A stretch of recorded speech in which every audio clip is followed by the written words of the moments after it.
اے نوجوانوں،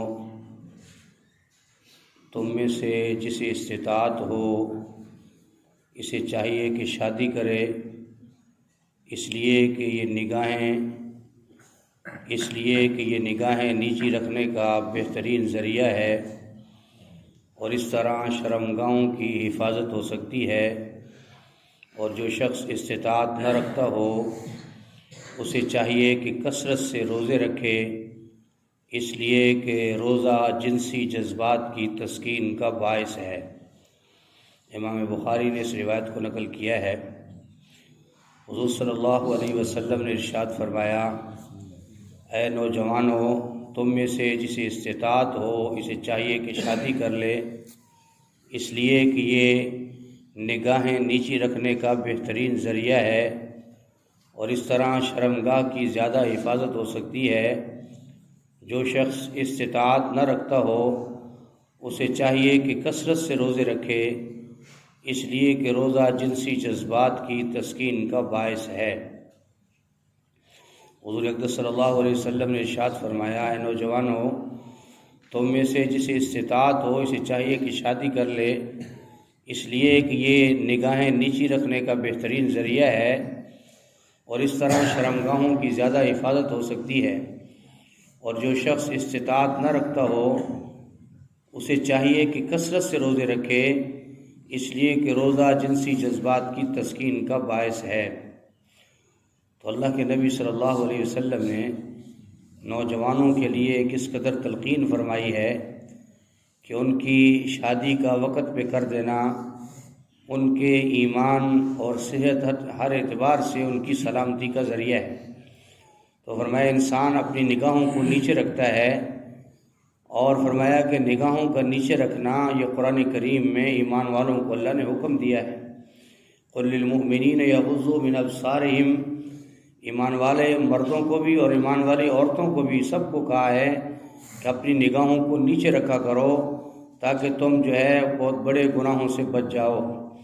اور دوسرا فرمایا نکاح جو ہے یہ شرمگاہ کی حفاظت کا بہترین ذریعہ ہے، اور اللہ جل شانہ اس کے ذریعے سے اس عمل کی برکت سے انسان کو اس حوالے سے بھی محفوظ فرماتے ہیں۔ اور فرمایا کہ اگر تم یہ نکاح کی استطاعت نہیں رکھتے ہو تو پھر بھی فارمولہ بتا دیا اللہ کے نبی صلی اللہ علیہ وسلم نے کہ پھر تم روزے رکھا کرو، کہ روزے سے انسان کی جنسی جذبات جو ہے فرمایا وہ ٹھنڈے پڑتے ہیں، اور روزے کے ذریعے سے تم اپنا علاج کیا کرو۔ دوسری حدیث مبارکہ ہے، حضور صلی اللہ علیہ وسلم نے ارشاد فرمایا، دنیا ایک پونجی ہے اور اس کی بہترین پونجی نیک عورت ہے۔ حضور صلی اللہ علیہ وسلم نے ارشاد فرمایا، دنیا ایک پونجی ہے اور اس کی بہترین پونجی نیک عورت ہے۔ حضور صلی اللہ علیہ وسلم نے ارشاد فرمایا کہ دنیا ایک پونجی ہے اور اس کی بہترین پونجی نیک عورت ہے۔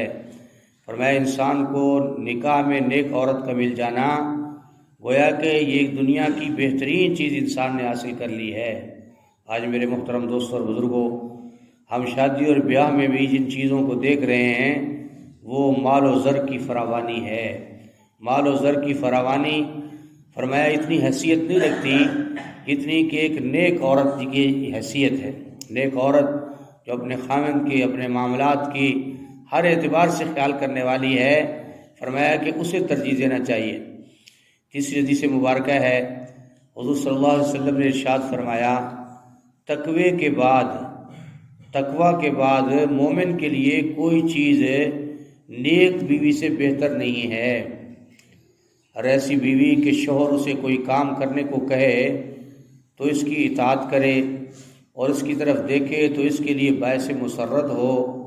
اگر اس کے بارے میں کوئی قسم کھا لے کہ میری بیوی فلاں کام ضرور کرے گی تو اسے قسم میں سچا کر کے دکھائے، اور جب شوہر اس کے پاس نہ ہو تو اس کے مال اور اپنی جان کے معاملے میں شوہر کی پوری خیرخواہی کرے۔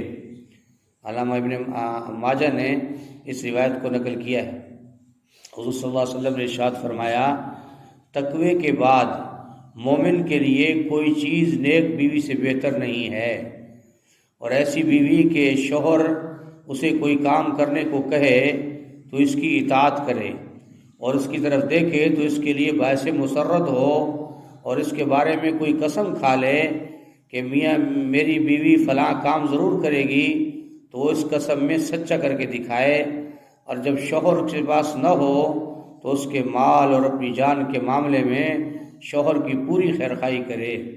تو یہ نیک بیوی بھی فرمایا صاحب ایمان کے لیے تقوی کے بعد اللہ جل شانہ کی سب سے بڑی نعمت ہے۔ اور پھر فرمایا اس کی تعریف فرمائی کہ اس کے اندر کیا صفات ہونی چاہیے۔ فرمایا ایک تو خاوند کی فرما بردار ہو، مطیع ہو، جو وہ حکم کرے اس کو پورا کرے، اور دوسرا فرمایا کہ ہر اعتبار سے خاوند کا خیال رکھنے والی ہو، فرمایا کہ اس کے مال کا بھی اور اپنی جان اور عزت اور آبرو کا بھی خیال رکھنے والی ہو۔ تو یہ مومن کے لیے ایمان کے بعد فرمایا کہ سب سے بڑی نعمت ہے جو اللہ جل شانہ کی طرف سے اس کو ملتی ہے۔ تو میرے محترم دوستوں اور بزرگوں، حضور صلی اللہ علیہ وسلم نے اپنے ارشادات میں مسلمان مرد عورت دونوں کی تربیت فرمائی ہے، دونوں کے حوالے سے آگاہ کیا ہے کہ فرمایا کون کون کی صفات سے مسلمان مومن مرد جو ہے وہ کتنا اچھا بن سکتا ہے، اور عورت دین پر چل کر کس قدر جو ہے اپنے خاوند کی اطاعت کر کے اس کے ساتھ جنت میں جا سکتی ہے۔ اس لیے فرمایا جو حدیث مبارکہ ہم سنتے ہیں بھائی، ہمیں فرمایا کہ ان کو گھروں میں بھی تذکرہ کرنا چاہیے تاکہ ہمارے گھر میں بھی دین آئے، اور حضور صلی اللہ علیہ وسلم کی دین کے حوالے سے جو گفتگو ہے، جو تربیت کے حوالے سے ہے، اور ان کو پتہ چلے۔ آج تو ہماری جو تربیت کا حال ہے وہ ہم نے ٹی وی کے حوالے کر دیا ہے، بھائی ڈرامہ دیکھو، وہاں سے فیشن لو، اور پھر خاوند بیچارے کا جان اس کی سولی پہ چڑھا دو، ایسا جوتا، ایسا لباس، ایسا طرز، ایسی زندگی، فلاں کو دیکھا، فلاں کو دیکھا، فلاں کو دیکھا۔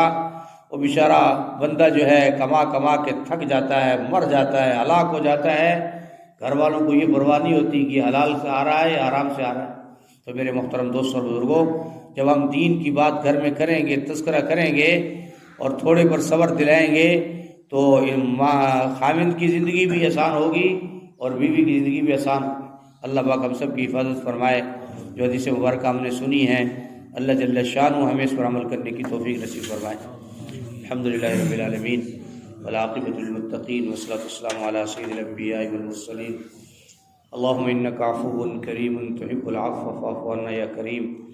اللہم احسن عاقبتنا فی الامور کلہا واجرنا من خزی الدنیا وعذاب الآخرہ۔